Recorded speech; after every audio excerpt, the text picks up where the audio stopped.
तो दोस्तों एक बार फिर से आप सबका हमारी नई वीडियो में स्वागत है। और आज की इस वीडियो में हम बात करने वाले हैं do does did has have, क्योंकि इनको लेकर बच्चे बहुत ही ज्यादा कंफ्यूजन में रहते हैं। कभी इनको किसी रूप में देखते हैं, कभी इनको किसी रूप में देखते हैं। तो आज इस वीडियो का आप लास्ट तक देखना। आज आपका सारा doubt do does did has have इनसे बिल्कुल क्लियर हो जाएगा और आपको आगे इनमें कभी भी कोई प्रॉब्लम नहीं होगी। तो चलिए वीडियो को शुरू करते हैं। तो देखिए सबसे पहले हम देखने वाले हैं डू डज के बारे में। तो देखिए डू और डज का जो एक्चुअल यूज है वो देखिए क्या होता है। इनका यूज हम दो तरह से करते हैं। एक होता है आपका प्रेजेंट इंडेफिनिट टेंस में, जो कि आपका नेगेटिव और इंटरोगेटिव तरह के जो सेंटेंसेस होते हैं उनको बनाने के लिए किया जाता है। और एक होता है आपका सिंपल प्रेजेंट में, जो कि आपका नेगेटिव और इंटरोगेटिव इनको बनाने में किया जाता है।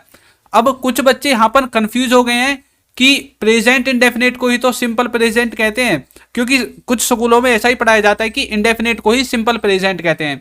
लेकिन मैं आपको बता दूं कि ये दोनों अलग अलग हैं। जो आपका सिंपल प्रेजेंट होता है इसमें आप वर्ब यूज नहीं करोगे, और जो आपका प्रेजेंट इंडेफिनिट है इसमें आप वर्ब यूज करोगे। देखिए इसका स्ट्रक्चर प्रेजेंट इंडेफिनिट का, इसमें आपको सबसे पहले सब्जेक्ट लिखना है, उसके बाद डू और डज, और उसके बाद नॉट, और उसके बाद वर्ब की फर्स्ट फॉर्म और ऑब्जेक्ट। अब इसी को ही आप इंटरगेटिव में चेंज कर सकते हो। इस डू और डज को सब्जेक्ट से पहले लिख देना है, बाकी सब कुछ आपका सेम रहेगा। तो अब आपका ये इंटरगेटिव में हो गया। लेकिन देखिए सिंपल प्रेजेंट में इसका स्ट्रक्चर क्या होगा। सिंपल प्रेजेंट में सबसे पहले सब्जेक्ट, उसके बाद डू और डज, और उसके बाद नॉट, और उसके बाद हैव, और उसके बाद ऑब्जेक्ट आपको लिखना है। तो अब यहां पर देखिए कहीं भी इसमें वर्ब नहीं है जो यहां पर है। तो इस तरह से आप समझ गए होंगे कि प्रेजेंट इंडेफिनिट और सिंपल प्रेजेंट ये दोनों अलग अलग हैं। अब यहां पर जो ये हैव आपको दिख रहा है जो कि सिंपल प्रेजेंट में, ये क्यों आया ये आपको आगे पता चलेगा जब आप वीडियो को आगे देखोगे। तो चलिए एक एक करके इन दोनों को देख लेते हैं। जो पहला है प्रेजेंट इंडेफिनिट टेंस, जिसमें हम नेगेटिव और इंटरोगेटिव में इनका यूज करते हैं। तो देखिए इसका स्ट्रक्चर है सबसे पहले सब्जेक्ट, उसके बाद डू और डज, और उसके बाद नॉट, और उसके बाद वर्ब की फर्स्ट फॉर्म और ऑब्जेक्ट आपका आ जाएगा। तो देखिए एग्जाम्पल, उससे पहले देखिए इसका मीनिंग क्या निकलता है। इसके मीनिंग निकलता है कोई कुछ नहीं करता, यानी कि प्रेजेंट में या फिर डेली बेसिस पर कोई कुछ काम नहीं करता है, या फिर आप इसको क्वेश्चन की तरह पूछ सकते हैं। तो उसमें हम यूज करते हैं डू और डज का। अब जैसे मैं बोलने लगूं कि वह स्कूल नहीं जाता है, इसका मतलब क्या है कि वो डेली बेसिस पर स्कूल नहीं जाता है, यानी कि कोई कार्य नहीं करता है। देखिए एग्जाम्पल, वह नहीं जाता है यानी कि वह वहां पर जाता ही नहीं है, यानी कि डेली बेसिस पर कोई कार्य नहीं करता है।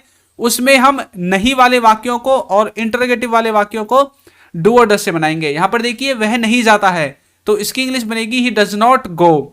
नेक्स्ट देखिए आप नहीं देखते, तो यू डू नॉट वॉच। तो इस तरह से आप इसे बनाएंगे। नेक्स्ट एग्जांपल देखिए, क्या वे नहीं जाते। अब यहां पर देखिए हमने इसको इंटरोगेटिव में बना दिया है, क्या वे नहीं जाते, यानी कि हम उससे पूछ रहे हैं। तो देखिए क्या बनेगा, डू दे नॉट गो। तो इस तरह से आप डू और डज का यूज करेंगे फर्स्ट प्रेजेंट इंडेफिनिट के रूप में। अब देखिए इसका सिंपल प्रेजेंट में किस तरह से यूज करते हैं। इसका स्ट्रक्चर मैंने आपको बता ही दिया है, इसमें आपकी वर्ब नहीं आएगी। सबसे पहले सब्जेक्ट, उसके बाद डू और डज, और उसके बाद नॉट, और उसके बाद हैव, और उसके बाद आपका ऑब्जेक्ट आएगा। अब देखिए किसी के पास कुछ नहीं है, यानी कि प्रेजेंट में किसी के पास कोई चीज नहीं है। इस वाली चीज को बताने के लिए हमें डू और डज का यूज करना पड़ेगा। देखिए मेरे पास कार नहीं है, यानी कि I do not have a car. मेरे पास कुछ चीज नहीं है, इसको बताने के लिए। अब देखिए यहां पर आई आपका सब्जेक्ट है, डू और डज में से आपका डू आ गया, उसके बाद देखिए नॉट आ गया और हैव आ गया, और ऑब्जेक्ट में आपकी आ गई ए कार। तो इस तरह से मेरे पास कार नहीं है, I do not have a car, इस तरह से आप बनाएंगे। नेक्स्ट देखिए, क्या आपके पास पैसे नहीं हैं। तो यहां पर मैंने इसको क्वेश्चन मार्क की तरह ले लिया है कि भाई क्या आपके पास पैसे नहीं है, मैं ये उससे पूछ रहा हूं। तो इसकी इंग्लिश बनेगी do you not have money. तो इस तरह से आप इसे बनाएंगे। नेक्स्ट देखिए, उसके पास पैसे नहीं हैं, यानी कि अब हम पूछ नहीं रहे, अब हम उसको बता रहे हैं कि भाई उसके पास पैसे नहीं है, उससे मत मांगो। तो इस तरह का सेंस निकलेगा। देखिए he does not have money. तो इस तरह से जो है आप सिंपल प्रेजेंट में डू और डज का, और जो है प्रेजेंट इंडेफिनिट में डू और डज का यूज कर सकते हैं। तो चलिए अब देखते हैं नेक्स्ट। अब आपको डू और डज समझ में आ गया होगा। कुछ बच्चों को डाउट होगा कि डू किसके साथ यूज होगा, डज किसके साथ यूज होगा।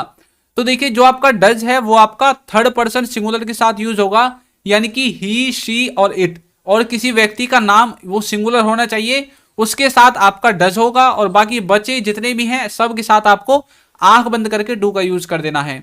तो देखिए अब नेक्स्ट देखिए, यदि अभी तक आपने हमारी बुक को बाय नहीं किया है तो डिस्क्रिप्शन में लिंक है, वहां से जाकर आप उसे बाय कर सकते हैं। मैंने पूरी इंग्लिश इसमें कवर की हुई है।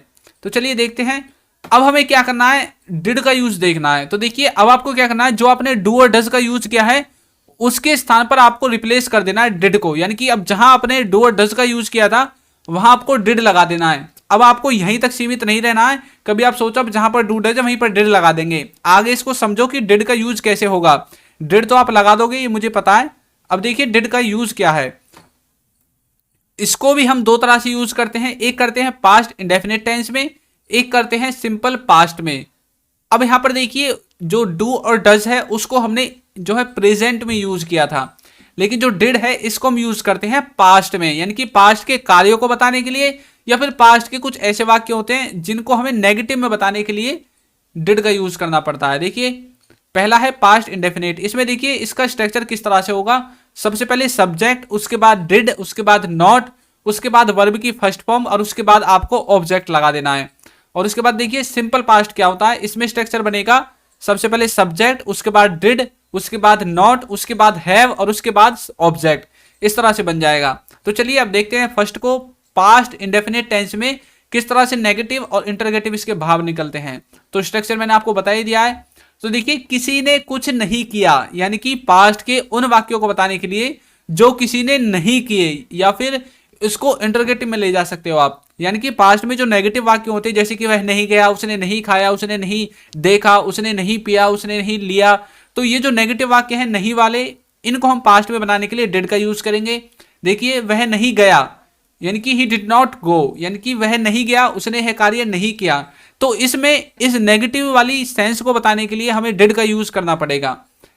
आपने नहीं देखा, यानी कि यू डिड नॉट वॉच, हम इससे बता रहे हैं ना कि पूछ रहे। पूछने वाला सेंटेंस होगा ये, क्या वे नहीं गए, डिड दे नॉट गो। तो इस तरह से तो आपको समझ में आ गया होगा डिड का पास्ट इंडेफिनिट में किस तरह से यूज करते हैं। नेक्स्ट है इसका सिंपल पास्ट। तो देखिए सिंपल पास्ट में इसके नेगेटिव और इंटरगेटिव किस तरह से बनेंगे।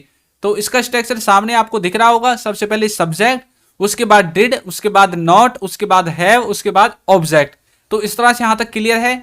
अब देखिए किसी के पास कुछ नहीं था, किसी के पास कुछ नहीं था पास्ट में, तो इस वाले सेंस को जो है बताने के लिए हमें यूज करना है डिड का इस स्ट्रक्चर के साथ जो मैंने आपको दिखा हुआ है। तो किसी के पास कुछ नहीं था, जैसे एग्जांपल देखिए मेरे पास कार नहीं थी, यानी कि मैं पास्ट की अवस्था को बता रहा हूं कि भाई पास्ट में मेरे पास कार नहीं थी, या फिर आप बोल सकते हैं कि उस समय पास्ट में मेरे पास कार नहीं थी। तो इसकी इंग्लिश बनेगी I did not have a car, यानी कि मेरे पास कार नहीं थी। नेक्स्ट देखिए, क्या आपके पास पैसे नहीं थे, इसमें हम क्वेश्चन पूछ रहे हैं तो बोलेंगे did you not have money, इस तरह से बोल सकते हैं। उसके पास पैसे नहीं थे, इसमें हम खाली बता रहे हैं ना कि कुछ पूछ रहे हैं, तो इसकी इंग्लिश बनेगी he did not have money. तो इस तरह से मैंने एक ही सेंटेंस के द्वारा आपको तरह तरह से इसको यूज करना बता दिया है कि डिड का यूज हम किस तरह से करते हैं सिंपल पास्ट वाले सेंटेंसेस को बनाने के लिए। तो आशा है कि आपको डिड भी अच्छे से समझ में आ गया होगा। अब हम देखते हैं नेक्स्ट हैज और हैव। हैज और हैव में बहुत ही ज्यादा कंफ्यूजन है कि किस तरह से कहां पर कैसे यूज होगा। अभी देखिए ये जो हैव है इसका यूज आपने इस वाले सेंस में भी यहां पर किया है, लेकिन आगे जब आप देखोगे मैं आपको बताऊंगा कैसे यूज होगा। तो इनका यूज देखिए किस तरह से होगा। इनका यूज आपका दो तरह से होगा, एक प्रेजेंट परफेक्ट टेंस में और दूसरा है सिंपल प्रेजेंट में।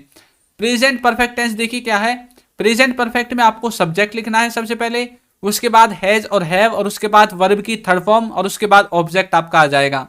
सिंपल प्रेजेंट में सबसे पहले सब्जेक्ट हैज हैव और उसके बाद सीधा ऑब्जेक्ट, इस तरह से आप हैज और हैव का यूज करेंगे। तो पहले देखते हैं प्रेजेंट परफेक्ट में। देखिए इसमें सबसे पहले सब्जेक्ट हैज हैव वर्ब की थर्ड फॉर्म ऑब्जेक्ट, ये मैंने आपको बता ही दिया है। सेंस देखिए इसका सेंस क्या निकलता है। तो यहां पर इसका सेंस निकलेगा चुका है, लिया है, ली है, दी है, लिया है, दिया है। तो इस वाले सेंस में आपको यूज करना है प्रेजेंट परफेक्ट का। अब जरूरी नहीं है मैंने लिया है बोल दिया तो जिसमें लिया है आएगा चुका है आएगा वहीं आप लगाओगे। इन अक्षरों को आप गौर से देखिए, ये आपके वहीं पर जो है एंड होंगे जहां पर कोई काम खत्म हो रहा है या फिर कोई काम शुरू हो रहा है। जैसे कि वह जा चुका है, यानी कि उसके जाने का काम खत्म हो गया है। उसने पेन लिया है यानी कि कोई कार्य उसने कर दिया है, तो यहां पर भी काम खत्म हो रहा है। हमने काम स्टार्ट कर दिया है यानी कि कोई चीज शुरू कर दी है, तो उसमें भी आपका दी है ली है ये आ रहा है। तो कोई काम या तो स्टार्ट होगा या फिर कोई काम शुरू होगा या फिर खत्म होगा, उस वाले सेंस में आप यूज कर सकते हैं पास्ट परफेक्ट का। वैसे तो इसके बहुत सारे यूज है, मैं किसी और दिन बताऊंगा, कमेंट बॉक्स में आप बता देना यदि आपको उनको जानना है तो। देखिए वह गया है यानी कि उसने जाने का काम खत्म कर दिया, तो इसकी इंग्लिश बनेगी ही हैज गॉन। उसने एक किताब खरीदी है यानी कि उसने बुक खरीद ली है, तो इंग्लिश बनेगी he has bot a book. तो इस तरह से आप बना सकते हैं। नेक्स्ट है उसने पैसे दे दिए हैं यानी कि दिए हैं, ही हैज गिवन मनी। तो इस तरह से आप इसे बना सकते हैं। तो देखिए यहां पर गया है, खरीदी में देखिए पीछे आ रहा दी है, यहां पर दिए हैं। तो इस तरह के सभी सेंस में आपको यूज करना है हैज और हैव का प्रेजेंट परफेक्ट के रूप में। अब देखिए सिंपल प्रेजेंट में किस तरह से यूज करेंगे। सबसे पहले सब्जेक्ट, उसके बाद हैज और हैव और सीधा ऑब्जेक्ट, यानी कि किसी के पास कुछ है उस वाले सेंस को बताने के लिए हमें यूज करना है हैज और हैव का। देखिए मेरे पास कार है, आई हैव ए कार। अब एक बात याद रखना, मैंने अभी इसको मेरे पास कुछ नहीं है डू और डज के द्वारा बनाया था, यानी कि मेरे पास कार नहीं है, तो इसकी इंग्लिश बनेगी I don't have a car. अब आपके समझ में आ गया होगा ये हैव मैंने वहां पर क्यों लिखा है। तो इसमें खाली आपको डू नॉट और लगाना है और बाकी सेम सब कुछ सेम रहेगा। नेक्स्ट देखिए आपके पास पैसे हैं, यू हैव मनी, यानी कि आपके पास पैसे हैं। आपके पास पैसे नहीं हैं, हम उसको बता रहे हैं ना कि पूछ रहे हैं, तो बनेगा you do not have money. तो इस तरह से बना सकते हैं।